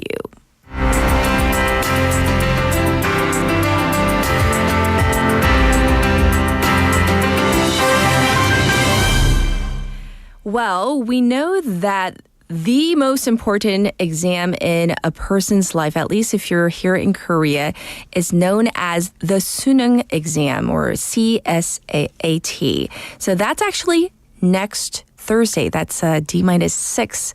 Students and retakers are working really hard to prepare for this really, really big exam. But there's a new challenge in disrupting their focus. That catchy song. You know which song I'm talking about. Blowing up the charts right now. 아파트 by Blackpink's Rosé and Bruno Mars. It's so addictive with the melody and the repetitive lyrics. So it has been dubbed a 수능 금지곡, banned song for exam season, as students worry that, kind of get stuck in their heads and hinder concentration. So in English, this is known as the earworm effect. And this phenomenon happens when certain tunes kind of loop persistently in your mind, as they say, I love to say, living rent-free in my mind, right? So let's find out more about how we can manage these distracting melodies and lyrics. We have joining us today Professor Wesley Park, who's an adjunct professor of music at Pepperdine University, and that is in California. So let's say hi to him. Hi, Professor. Thanks for joining us. Hi, thank you for having me. Yes. So, first of all, can you explain what this is, the earworm effect? Is it real? And if we can apply that to, there are so many of these so-called, 수능 금지곡, but, in particular, the 아파트 song by Rosé and Bruno Mars? Yeah, certainly. So, the earworm effect is when one experiences a catchy melody that repeats persistently in your head. So I guess in other words, just having a song stuck in our heads. So we've all had excerpts of songs stuck in our heads while doing mundane tasks, like waiting in line or sitting at a stoplight. Sure. But sometimes we don't even think about what we're doing, right? And we just start humming a tune. So other times we question ourselves, oh man, why is this song stuck in my head? Yes. And we call these songs that just get stuck in our heads earworm songs because we just can't get it out. And so you mentioned 아파트 by Rosé and Bruno Mars. And I think songs like 아파트 get stuck in our heads because of a few reasons. Mm-hmm. There are a lot of studies that have been conducted on the earworm effect. And I would say that earworms are usually contain four things. Okay. One, they're very simple, therefore easy to learn. Mm-hmm. Two, they're repetitive. Three, they're familiar. And four, they're catchy. So Very in your catchy. opinion, this latest song, does it meet all the four requirements, the simple, repetitive, familiar, and catchy? Yeah, I really think that it does. So the song is very simple. The catchiest part of the song, which is when Rosé sings 아파트, Yes. there's only one word being sung, which is 아파트. Very easy to memorize, right? Mm-hmm. And there's only two notes being sung the whole time. So 아파트, 아파트, 아파트, 아파트. Yes. Just very easy. Really repetitive. Obviously, she's singing 아파트 over and over again. And it's very familiar to audiences for two reasons. One, it is a Korean drinking game, so there are many who are very familiar with the game. Mm-hmm. And then also, I think that it is very familiar because it's just everywhere right now, right? Right. It's radio, restaurants, and for me, most importantly, on social media. I've heard the song so much while scrolling through TikTok, Instagram, and so it's kind of become an earworm for me as well. And the song is very catchy, well written. Right. And I want to ask you, Professor, because, obviously we're in Busan, Korea, and you're in California. So it's not just something that's like hot and hip right now in Korea. So you definitely do see it over your social media feeds in California, right?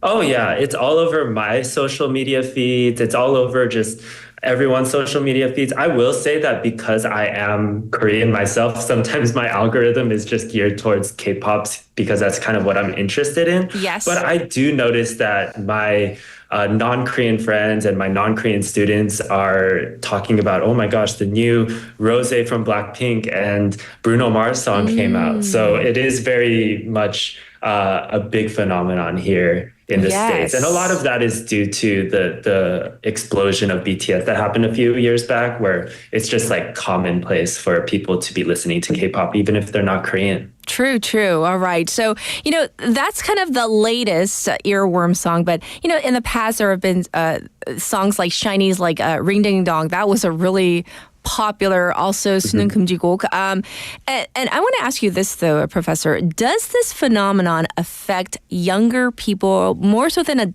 older adults, or is this kind of across the board? I think that this phenomenon is prevalent in adults, just because I hear older adults casually whistling, humming tunes as they're walking around. So whether they understand it or not, they really do have an earworm.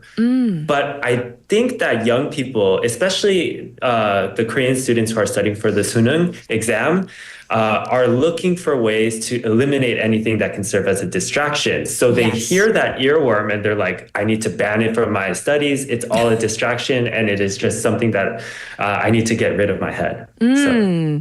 I'm very curious, though, when we kind of have this so-called, list of banned songs, do you think that some students really do feel nervous or frustrated because they have like a song stuck in their head and that it does distract from what they're concentrating on? What do you think? I think that it really just, yes and no. I believe that avoiding these banned songs can definitely help a student focus. Okay. Because I think that's just what the research shows. There was an experiment conducted that studied the earworm's effect on memory retention, and there were a few solutions they came to regarding the earworm.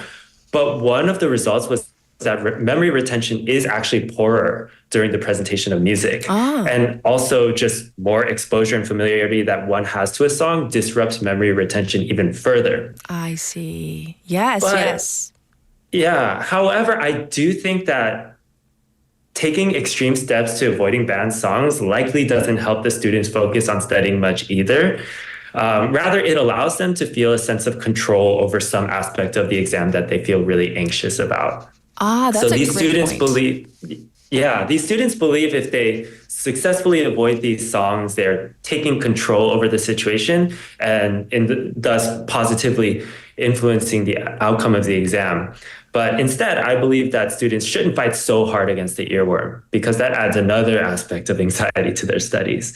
Each student is just tasked with simply doing their best, and maybe inviting in an earworm is the student's first step to just kind of being kinder to themselves. And I think that'll release some of the anxiety that is associated with the suning exam. I appreciate that idea, being kinder to yourself and not being so strict maybe.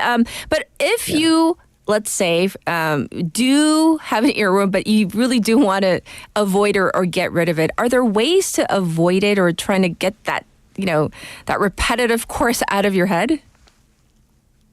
Well, I would say probably not, but at the same time, I believe that students just give the earworm power and not the other way around. Okay. Yeah, like I said, everyone is affected by having songs stuck in their head. But if you think about someone who is just simply like doing the dishes and they're whistling, or like mowing the lawn and humming, they're not letting that earworm have power over the task at hand. They probably don't even realize that they have an earworm, that it just doesn't have power over them. So I think if students who are studying are actively trying to fight getting an earworm, they are giving that song more power over them than they need to. But if they just let go of the fight, they're not giving that earworm power. Rather, they're just focused on their studies. Well, speaking of all these different types of earworm songs, is this more prevalent in your opinion with certain songs, like a certain genre, like K-pop, or is this kind of across the board for any genre of music? Yeah, so because there's so much research conducted on the earworm effect globally, I would say no, it is not specific to K-pop because there's studies that have been conducted in the US, UK, and different countries. It's a worldwide phenomenon. Sure. But I would say that earworms can be very common in K-pop songs because K-pop is designed and manufactured to be earworms through the entertainment company's just corporate strategy. K-pop is so incredibly fast-paced and competitive, so these companies are tasked with consistently developing a product that is designed for success. So they need to write the catchiest songs or earworm to hook in more of their audience. True. Yes, indeed. Because, that sells, right? If this song is playing nonstop everywhere, I mean, that sells. So for a final question for you then, if we can wrap up our discussion with any advice you can dole out to students or, exam retakers who want to maybe enjoy any type of pop music, be it K-pop or other types of pop, but, they still want to avoid, certain distractions during exam season. What would you say? Well, my advice would be to not think so much about avoiding banned songs, but just rather focus on the task which is at hand. The research does show, and I personally do not listen to music when doing anything that requires a lot of focus because I just feel more productive without it. However, when I do listen to music while doing work, I usually listen to like some instrumental classical music that I'm relatively unfamiliar with. So, there's so many pieces by like Beethoven, Bach, Tchaikovsky, for example, that can serve as great unidentifiable background music that can put a student at ease. But this doesn't mean that I would avoid popular music completely outside of the confines of studying, though. I think students do need to take breaks away from their stress and have times of resting and relaxation that can include popular and even banned music. It's just all about how much power that student is willing to give that song, which will in turn add to their anxiety. So the more a student relaxes, the more they'll be able to focus and do well on their exam. Great point about the whole being able to control certain things and being able to relax, taking breaks even within their studies. But thank you so much for coming on air with us as we are approaching Suneung Day, which is next week, like I said. Take care, Professor. Thank you. Thanks so much for having me. This was Professor Wesley Park, and we talked about the earworm effect. So, to re-emphasize what he said, hopefully we can relax. I know it's so much easier said than done for the students to take breaks when possible. And, during the breaks, maybe enjoy some of those songs, get it out of your system, and then back to the studies. And on a personal note, this is just for me personally, I don't do well with pop or any kind of pop in the background when I'm doing something important or studying. So the professor said, I stick to classical or instrumental where there are no lyrics to kind of, follow along. So that's just a personal tip as well. This was our special interview. And how could I resist? I was going to play another song, but by popular demand, including by Umberto, here it is. This is 아파트 by Rosé and Bruno Mars. 창이가 좋아하는 랜덤 게임, 랜덤 게임, 게임 스타트. 아파트 아파트 아파트 아파트 아파트 아파트 아파트 아파트 아파트 아파트 아파트 아파트 kissy face sent to your phone, but I'm trying to kiss your lips for real. Red hearts, that's what I'm on, yeah. Come give me something I can feel. Don't you want me like I want you, baby? Don't you need me like I need you now? See tomorrow, but tonight go crazy. All you gotta do is just meet me at the 아파트 아파트 아파트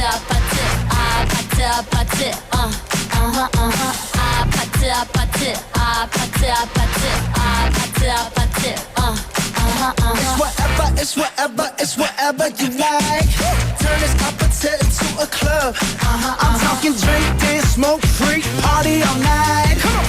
Come back, girl, what's up? Oh, oh, oh. Don't you want me like I want you, baby? Don't you need me like I need you now? Sleep tomorrow, but tonight go crazy. All you gotta do is just meet me at the 아파트 아파트 아파트 아파트 아파트 아파트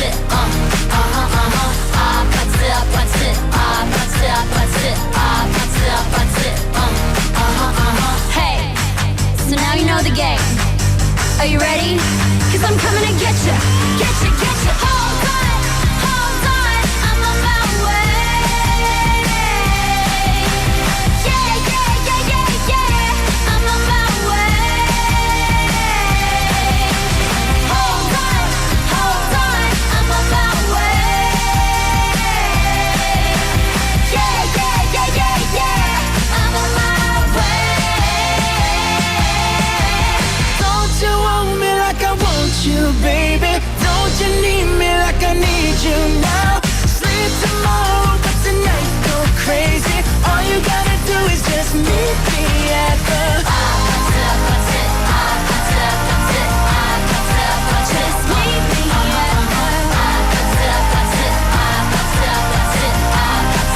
Just meet me at the Just meet me at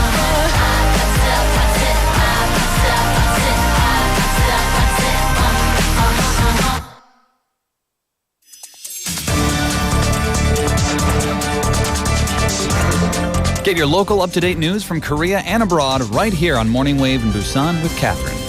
Stay tuned.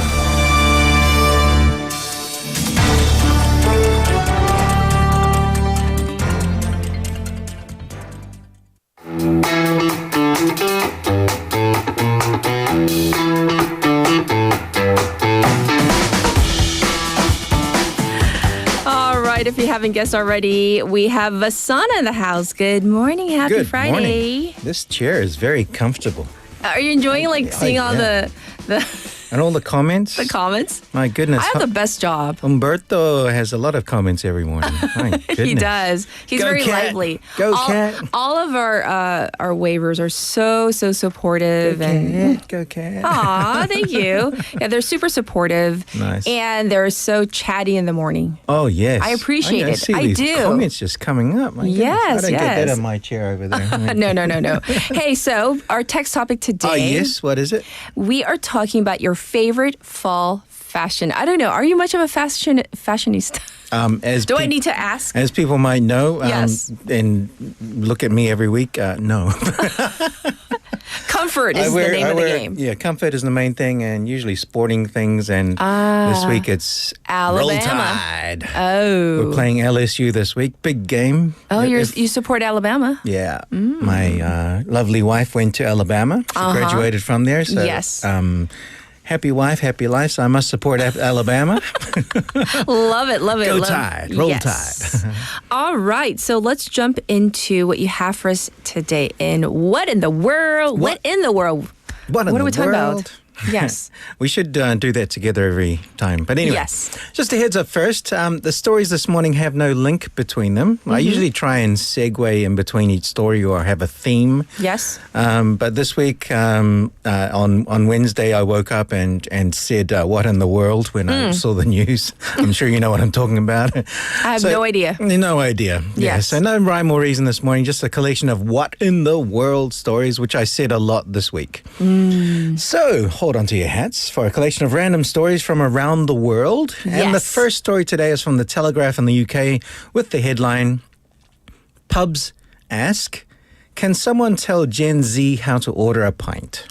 What? Okay, so first thing for our Korean listeners, pubs or a pub is a bar. Bar. And Yes.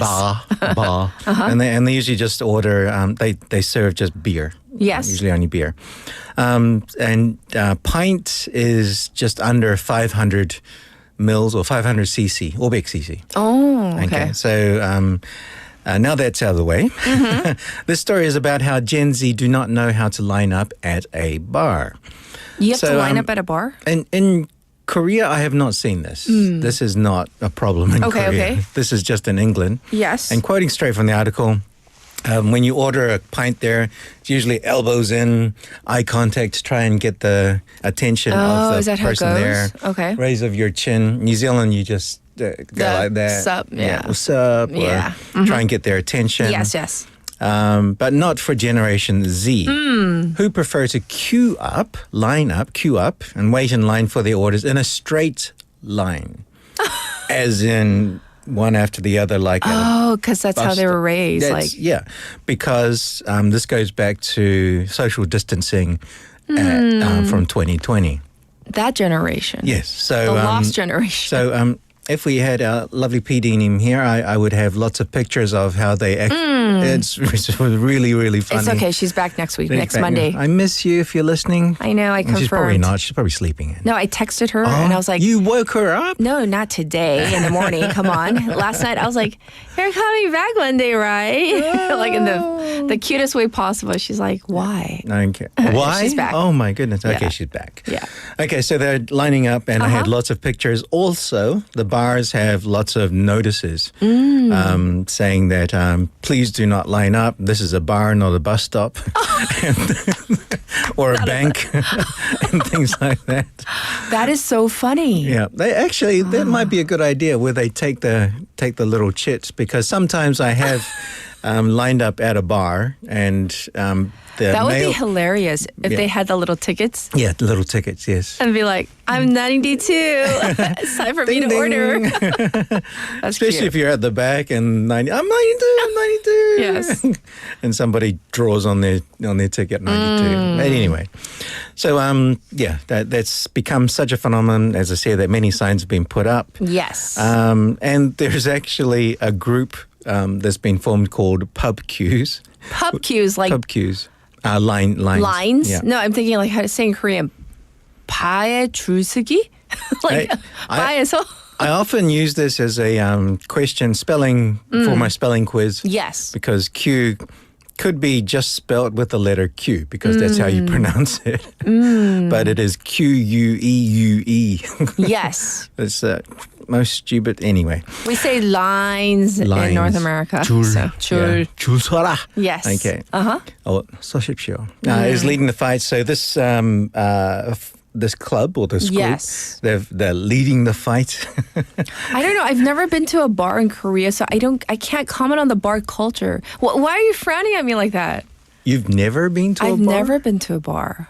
Oh my I've been to a wine bar, but that's like sitting down. Oh my goodness, that sounds that sounds so like you, so classy. No, it's not that. It's just like I can't drink, so it's like there would be no point in me going to a bar, because let them have cake. Isn't that like the whole point? Is like to drink, right? But I've never been to a bar in Korea. Okay. So I feel like I'm sheltered. I've been living in a bubble. Yes, well, you can go this weekend if you're going to the fireworks. The fireworks festival. That's tomorrow. Lots of bars. Yeah, staying away from that area, because I'm just gonna watch from afar, because it's so lovely but so crowded. How many times have you been to the fireworks festival? Yeah, how many? Zero. Zero. You got to see it at least once.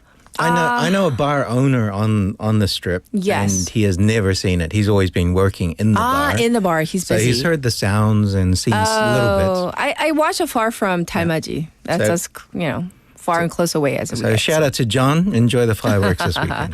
All right. Okay, the next one is not that strange, but it actually got me saying, what in the world? Why? Or something similar to that. Because Google has reportedly, or Google has racked up a fine of more than 2 undecillion rubles.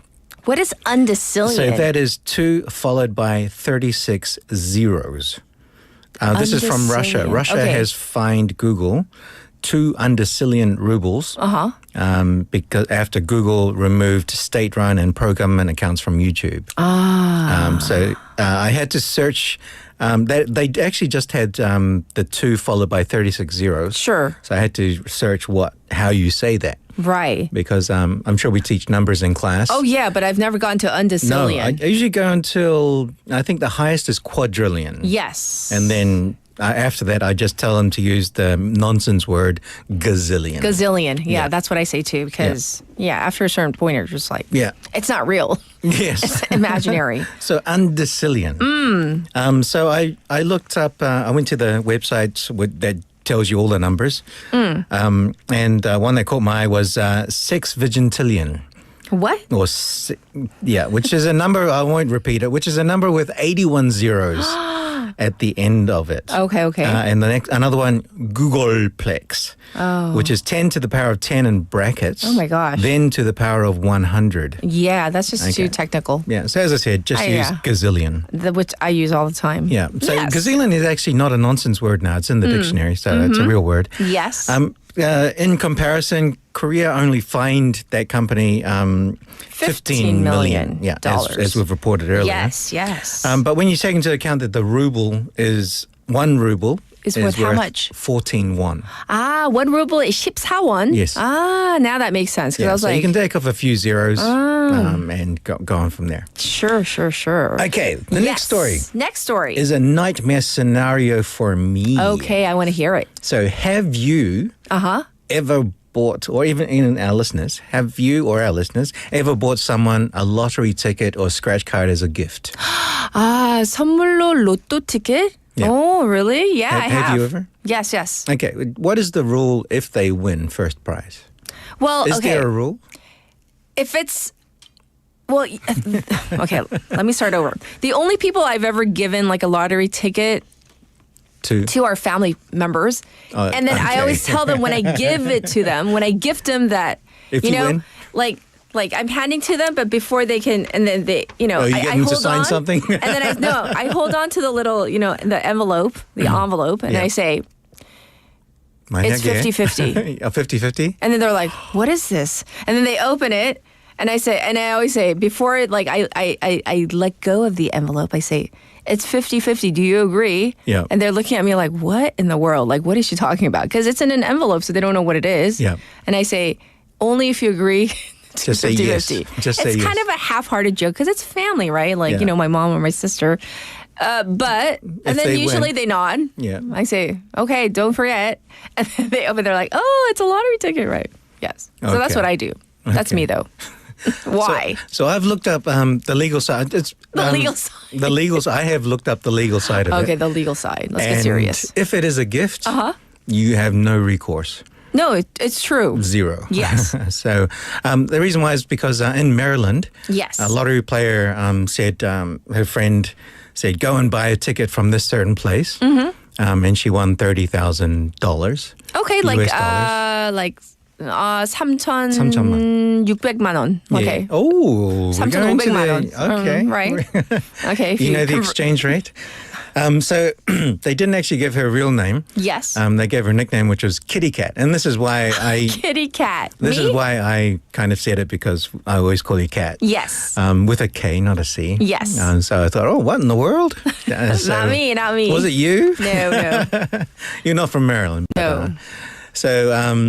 So she said the prize money will help her pay for medical expenses. Oh. So her friend didn't actually, it said something about her friend, but didn't go on. So it was actually a very well-timed gift for her, because she really needed it to pay medical expenses, which in America is a lot compared to Korea. Okay, next one. For us English teachers, and English teachers, anyone listening, is not too recent. Well, the first one is recent. The other ones that I'm going to say afterwards are not. So somebody was talking about some state in America called Pennsylvania. I don't know why. So this person wrote down, this channel is from Pennsylvania, not America. And people like you call Americans ignorant? Give me a break. Okay, so then you can imagine what came afterwards. Yes. Yeah, all those comments The afterwards. deluge of comments. So the next few, I'm just going to put words that were misspelled and see if you can guess what they were trying to say. Okay. And maybe any funny comments that may be made afterwards. So, but anyway, so the first one Is? Tugger war. Tugger war. Okay, we got to slow it down. Tugger. Yeah. It sounds like tug of war or tug O with apostrophe Oh, you already war. know? Okay, there Yes? you go. Yeah. That was an easy one. That was Just getting warmed up. Okay. An icebreaker. Okay, Yes. here's another one. Uh-huh. WW11. Oh, I know what they're trying to say. Yeah. So this, yeah. World War II. Two. Yeah. Yes. Okay. 11. Okay, that's number 3. Edged out of stone. You got to spell it slowly. Edged. EDG. Oh, I'm sure our listeners know the word edge. EDGE. Edged out of stone. But the correct would be etched, right? Yep. ETCHED. Oh, wow. Well, professor. No, Well I was done. a spelling bee champ. That's really? why. Yes. Okay. Okay. Spell phlegm. Phlegm, PHLEGM. Oh, you are Phlegm. such a bomb thing. Okay, number 4. Okay. Okay, next one. Poop puree. What? POOP. And then puree. Puree I get. Yeah. Puree is when you finally mix up something, something. mash Yeah. up something. So it's Yeah. a puree. Yeah. So Poop puree? Okay, say it all together in one line. Oh my gosh, Yeah. no. Yeah. Potpourri? Yeah. That's what they were trying to They spell? were trying to spell that. But it's poop puree? Yeah. Okay, we got to explain what potpourri is. By the way, that's POTPOURRI, potpourri. And Yeah. that's one word. Yeah. And the T is silent. Yes, correct. That's So French, potpourri is basically dried flowers, Yep. scented, dried things Yes. that, make your room smell really nice. Yep. But poop puree, that's a good one. And Okay. what's number 5? And the last one is tutor. Tutor? TOOTER. TOOTER? Yeah. Like math tutor? Yes. TUTOR? Is that what Yes. they're Ah. Okay, so have you had any moments like this in your class, living rent-free in your brain from over the years? I have, on the but top I'll of tell your you the story off air because I can't say it on air. It's a true story, though. Okay. It happened to my roommate. Does it involve jumok? No. It was like a missed in translation kind of moment. Yeah. But yeah. My one was in regards to, I won't go over it because like you, it's a little bit off-air thing. Yes. They wanted to punch someone. Oh. But, your fist. Yes. So she said that instead of punching, she used fist with the ing on the end. And I just couldn't stop laughing for the rest of the class. Oh, yes. So Some things are, better left unsaid. Unsaid, yes. All right, with that, we're going to call it a wrap for today. You're for going to give What more in the people, World. more people some earworms. Yes.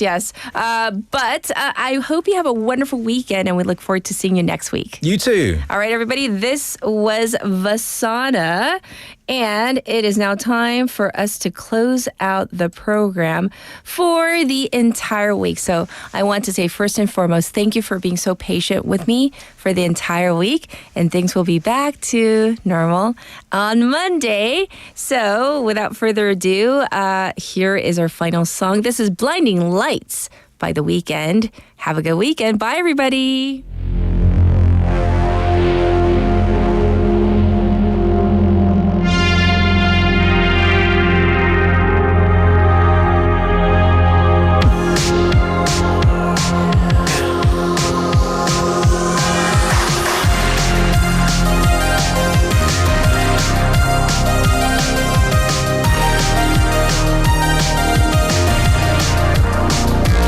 I've been trying to call. I've been on my own for long enough. Maybe you can show me how to love. Maybe I'm going through a drought. You don't even have to do too much. You can turn me on with just a touch, baby. I look around since city's cold and empty. No one's around to judge me. I can see clearly when you're gone. Oh,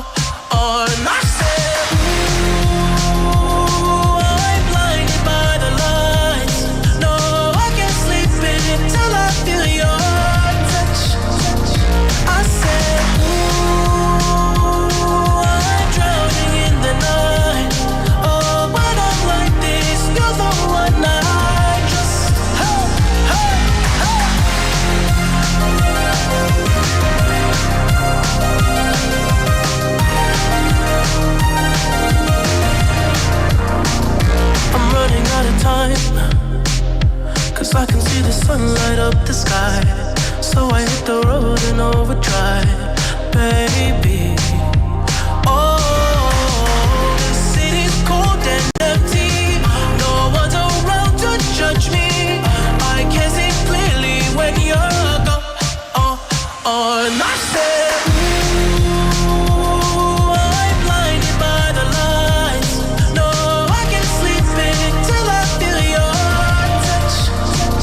I said, ooh, I'm drowning in the night. Oh, but I'm like this, you're the one I trust.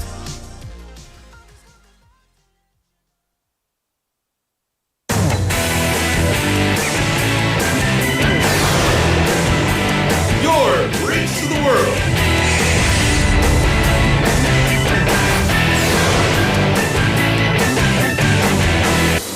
BEFM 부산영어방송